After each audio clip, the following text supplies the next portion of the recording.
Hello বন্ধুরা, আসসালামু আলাইকুম। এখন আপনাদের সামনে আজকে 2025 সালের এসএসসি বাংলা প্রথম পত্রের গছেট নিয়ে আলোচনা করব। তার সমাধান জানার চেষ্টা করবো ইনশাআল্লাহ 100%। তো চলুন শুরু করা যাক। জুতা আবিষ্কার কবিতা উপাধি ধরা ছিল কে? মন্ত্রী। 10 বছরের শিলমনের ঘরে ঘুরে বেড়ানো আর দুষ্টমি করাই নিত্যদিনের কাজ। একদিন মা বকুনি দিলে সে বলে, মা আমায় বকুনি বকিস না, আমাকে মারবি না, আমি কোনো দোষ করিনি। শিলমনের কথায় পরিচালনী কবিতায় খোকার কোন মানসিকতা প্রকাশ পেয়েছে? স্নেহের আবদার।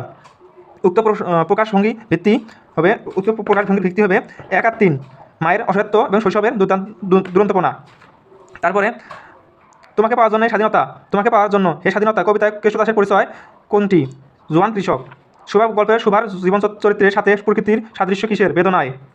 বাংলা ভাষায় ও সাহিত্যের প্রথম নিদর্শন কোনটি? চর্যাপদ।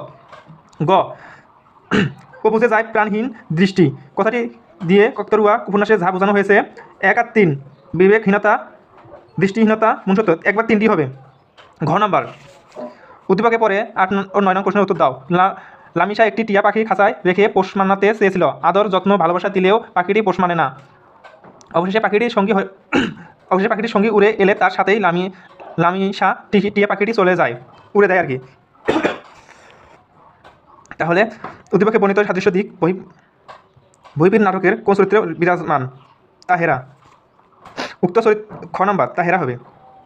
উক্ত চরিত্রে উদ্দীপক অনুযায়ী যে চেতনা কাজ করছে, বাস্তবতা, দূরদর্শিতা আর কূটকৌশল, এখানে হবে 1 আর 2। ক 10 নম্বরে সনেট অক্টকের অন্তর্মিল যখন ক খ খ ক ক খ খ ক, তখন ষষ্ঠকের অন্তর্মিল হবে ঘ উম স। খ নম্বর। আমি কোনো আগন্তুক নই কবিতায় কার ছায়া জ্যোৎস্নার চাদরে ঢাকা ছিল? বাঁশবাগান। কান কেটে দিয়েছি তোদের সাহসী জননী বাংলায় কবিতায় অনুযায়ী এখানে কি প্রকাশ পেয়েছে? প্রতিবাদ। খ অভাগী স্বর্গ গল্পে অনুযায়ী সন্তানের নামকরণ কালে বিধাতা পুরুষ অন্তরিক্ষে বসে কি করেন? পরিহাস।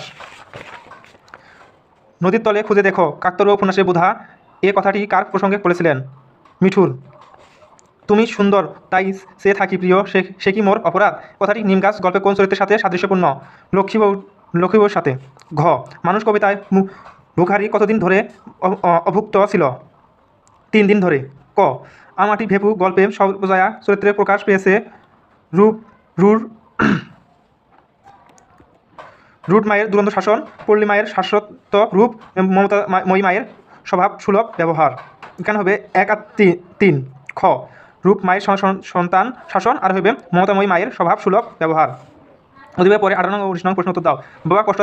বাবার কষ্টার্জিত টাকায় লেখাপড়া করে রাউফুন আজ প্রকৌশলী। দরিদ্র বাবার কষ্টকে সে মনে রেখেছে, তাই বাবার মতো দরিদ্র অন্য আত্মীয়দেরও সে সহযোগিতা করে চলছে। উদ্দীপকের শিক্ষা অনুসারে প্রবন্ধের আলোকে রাউফুনের মধ্যে শিক্ষার কোন দিকটি স্পষ্ট হয়ে উঠেছে? উপকারী। গ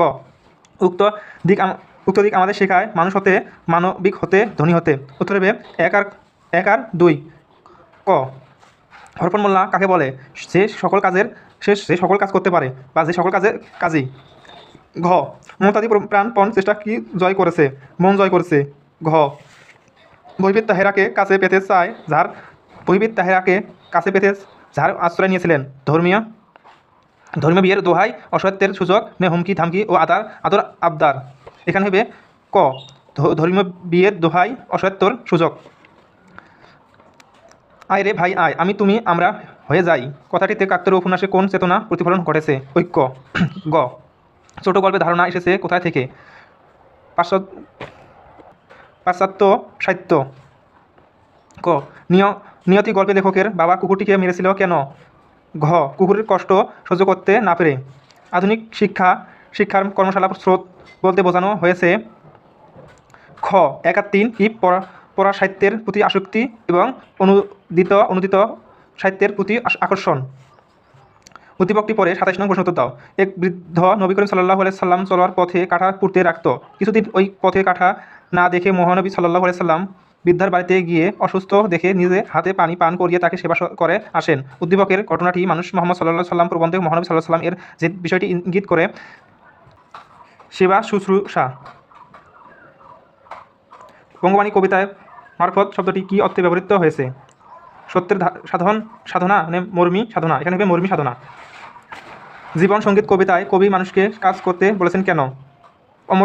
অমরত্বের জন্য, অমরত্বের জন্য। ঝরনার গান কবিতায় ডালচিনির রং ধরা কারণ কি? কালসারের রিং ছিলানো, কালসারের রিং ছিলানো।